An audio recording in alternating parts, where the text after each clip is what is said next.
야, 김주혁가 후계자래 그러면 피식 웃었대요. 말도 되지 않는 얘기 하지 마라. 근데 지금 그렇게 안 해요. 뭐라고 말하는지 알아요? 혁명은 대를 이어서 하는 거야.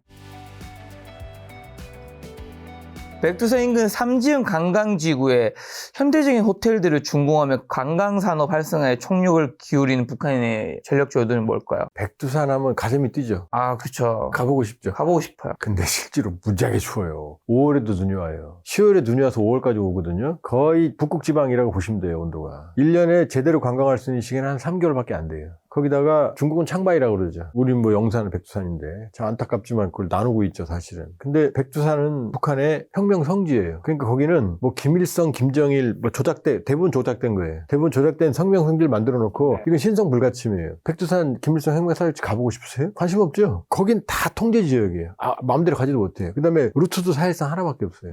제가 알기로 창바이 쪽에는 한 서너 개, 4개인가 있는 걸로 알고 있거든요. 그다음에 이 백두산까지 가는 루트가 철도도 최근에 생겼어요. 도로는 가기 힘들어요. 백두산 간다 그러면 항공이에요. 무조건. 우리가 간다 그러면. 무지하게 추워. 그 다음에 혁명 성지로 만들어놨어. 1년에 제대로 관광할 수 있는 한 3개월밖에 안 돼. 교통은 불편해. 근데 여기를 대표적인 호텔을 5개나 만들었대요. 그 내수겠어요? 내수 아니에요. 북한 주민들 거기 어떻게 가요, 다. 돈이 없는데. 그럼 해외 대상이거든요. 누가 가요, 거기? 그 비싼 돈 주고. 차라리 스위스 가지. 이것도 보여주기? 아니죠. 김정은이 목표는 있어요. 자, 집권하자마자 마신령 스키장 만들었어요. 규격은 커요. 세계적 기준이에요. 원산에 붙어 있어요. 원산 갈마 해안 관광지구 하루 숙박 인원이 2만 명이에요. 양덕온천, 삼지연 대대적으로 만들었어요. 왜? 관광은 대북 제재의 예외예요. 그러니까 제재에도 불구하고 관광을 할 수 있어요. 그 다음에 관광은 산업하고 달라서 산업은 어떻게 돼요? 발전소, 뭐 인프라, 도로, 뭐 생산시설 다 많은 게 필요하죠. 생태계. 근데 호텔 하나 딱 지면 되는 거예요. 그러니까 개발도상국이나 후진국에도 관광지 많잖아요. 지금 우리 동남아시아 많잖아요. 지금 많이 가잖아요. 우리 결혼하신다는데 혹시 거기 동남아시아 가시는 거 아니에요? 내년에. 내년 참. 내년에. 지금 며칠 안 남았어요. 며칠 안 남았어요. 죄송합니다. 새해인 줄 알았어요. 그러니까 관광은 후진국도 할 수 있어요. 건물만 딱 지면 그날부터 돈이 들어와요. 그것도 현금이잖아요. 그러니까 김정은도 머리를 쓴 거예요.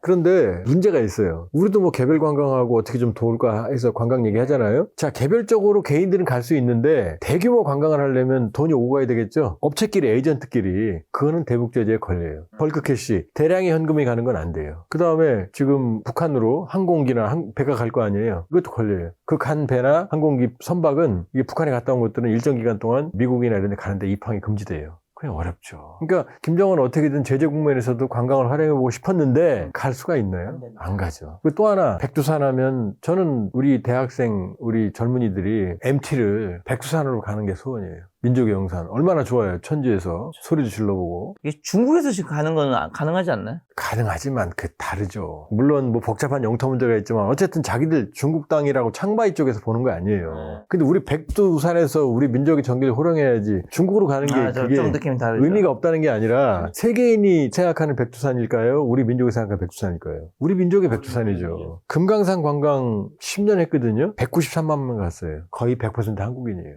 거길 누가 가요? 금강산은 참 아름답고 세계적이지만 금강산만한 산이 세계적으로 한둘이겠어요? 근데 금강산은 우리한테 하나밖에 없죠. 우리 가슴속에. 마찬가지예요. 결국은 누가 가요? 한국 사람. 우리가 간다고요. 근데 남공에 끊어버렸잖아요. 통일 안 한다고 그랬잖아요. 그러니까 자기 발등 자기가 찍은 거죠. 그러니까 김정은의 정책은 참 좌충우돌이다. 계산됐지만 전혀 계산을 못하는 방식인 거죠. 지금 원산 갈마 2만 명 숙박하는데 거기 누가 갑니까? 그 다음에 동해안의 특징이 있어요. 동해안은 사철 관광지가 아니잖아요. 해수욕이 중점이잖아요. 길어야 한 달, 2달이잖아요. 그럼 나머지 10개월은 어떻게 해요? 그러니까 이것도 문제. 거기다가 동해안은 물이 차, 원산은 더 차요. 강릉보다. 그렇게 보면 물론 김정은도 생각이 있어요. 원산 갈만만 한 게 아니고 마신령 붙어 있어요. 그 다음에 울림폭포가 있어요. 그 다음에 통천이 있어요. 금강산이 있어요. 그 다음에 서광사라는 절이 있어요. 모르시죠? 서광사. 이성계가 여기서 쿠데타를 꿈꾼 절이 서광사예요. 요걸 묶어서 원산 금강산 국제관광지구라고 고시를 했고 얘가 2만 명이잖아요. 원산 갈마가. 그러니까 여기서 1일 관광으로 마식령 갔다, 서광사 갔다, 울림폭포, 통천 갔다, 금강산 갔다가 잠은 여기서 자라는 거예요. 근데 여길 누가 가냐고요. 우리가 갈 거 아니에요.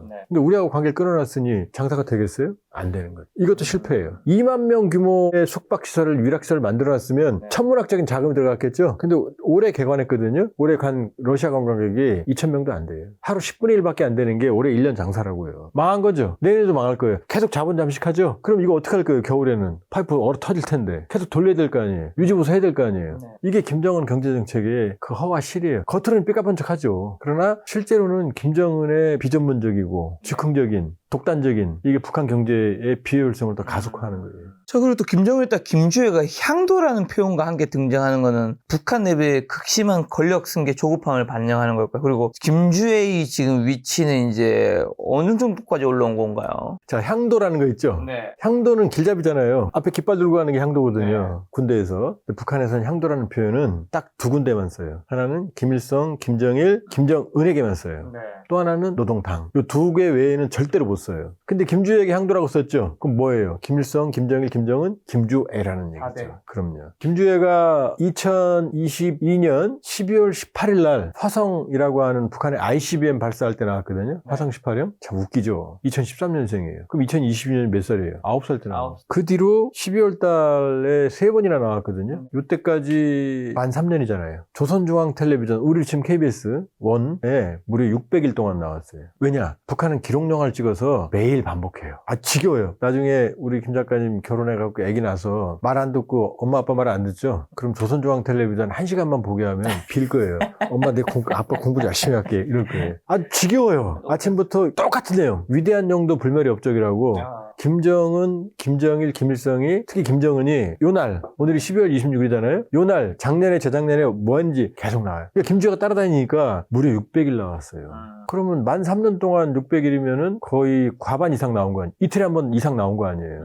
그럼 이게 뭐예요? 그냥 김정은이 예쁜 딸 데리고 다니는 거예요? 아니면 후계자예요? 후계자죠. 후계자예요. 후계자 임명만 안 됐지 지금 후계자의 수업은 제가 보기엔 200%다. 김정일, 김정은도 후계자 때 이런 대접을 못 받았어요. 그러니까 더 이상 후계자냐 아니냐 뭐 아들이 있네 논의할 없네 필요는 그런 없다. 의미 없어요. 어떤 분이 그래요. 김주애가 안 되는 이유가 봉건적인 북한의 문화에서 김주애가 결혼하면 박씨랑 결혼하면 애가 박씨가 될 거 아니에요. 그렇죠. 그거 하나도 안 중요해요. 첫 번째 그냥 김씨랑 결혼하면 되고 그렇죠. 김 작가님도 김씨죠? 그냥 두 번째 박씨여도 제가 북한 고위층한테 물어봤어요. 정말 내밀한 고위층한테 박씨랑 결혼하면 어떻게 그랬더니 그 성 바꾸면 돼 박씨 이러더라고요.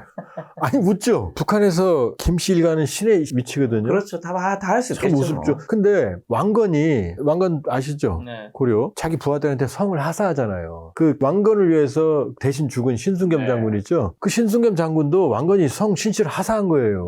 그러니까 아무런 문제가 안 된다는 거예요. 그러니까 김주애가 후계자는 아니냐. 뭐 아들이 유학 갔다 그런 설이 있어요. 네. 지금 김정은은 전 세계 고립돼 있죠? 왕따죠? 근데 하나밖에 없는 자기 아들을 유학 보내겠어요? 위험하잖아요. 그거 왜 보내요? 거기다 600일 동안 김주애가 나왔는데 오늘 갑자기 아들이 딱 나와가지고 주애 아니고 나야 그러면 얼마나 웃어.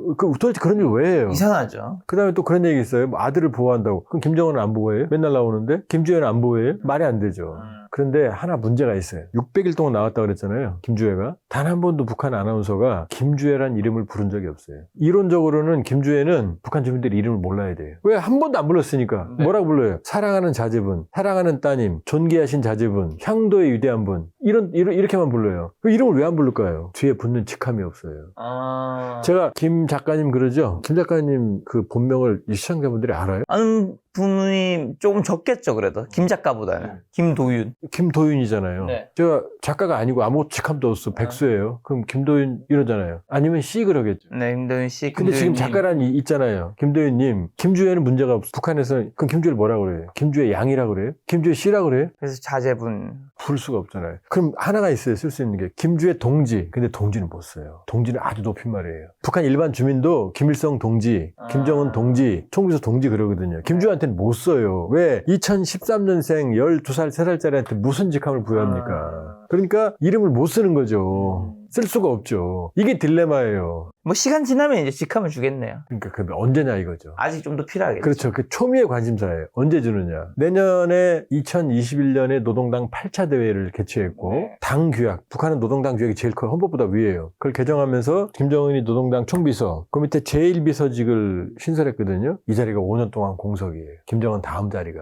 그럼 누굴 주겠어요? 김주애를 주고 싶은데 제가 보기엔 나이가 너무 어리니 줄 수가 없는 거죠. 지금. 그게 지금 현실이다. 그런데 그러니까 이렇게 보면 김정은은 왜 이렇게 김주애를 그 어린 여자아이를 설치고 다닐까요? 얘를 후계자로 생각하는 거죠. 그렇죠. 근데 왜 이렇게 일찍 데리고 나왔어요? 건강? 이상설? 첫 번째는 건강이죠. 네. 왜냐, 김정은이 튀어나온 게 갑툭튀가 언제냐? 2008년 김정일이 뇌경색으로 쓰러지고 난 다음에 9월 달부터 나왔거든요. 그렇죠. 2008년 8월 달에 쓰러졌거든요. 네. 그러니까 김정일이 어떻게 생각했어요? 아, 나 오래 못 버틴다. 정원아 나와. 이러고 다녔거든요. 그러니까 평양에서 흘러나온 소식 중에 하나가 김주에 튀어나왔을 때 처음에는 데리고 나왔나 보다 했는데 점점 후계자 수업을 하니까 북한의 후계자 수업은 아버지 따라다니는 게 다예요. 그렇죠. 그러니까 이제 생각하는 게 어디 아픈가? 그리고 사실 김정은은 겉으로 봐도 안 아픈 게 이상하잖아요. 첫 번째 건강 이상. 두 번째는 여자아이기 때문이에요. 북한은 우리가 상상을 초월하는 봉건적인 문화이기 때문에 미리부터 이제 네. 노출시키는. 계속 익숙하게 만드는 거죠. 그래서 들려오는 얘기가 단둥에 북한 사람들이 많이 나와 있거든요. 그 접한 분들 얘기 들어보면 야 김주혜가 후계자래 그러면 피식 웃었대요. 그 말도 되지 않는 얘기 하지 마라. 근데 지금 그렇게 안 해요. 뭐라고 말하는지 알아요? 혁명은 대를 이어서 하는 거야. 이게 딱 정답이에요. 대가 누구예요? 딸이잖아요. 이게 세뇌를 계속. 이제 익숙해지는 거죠, 이제.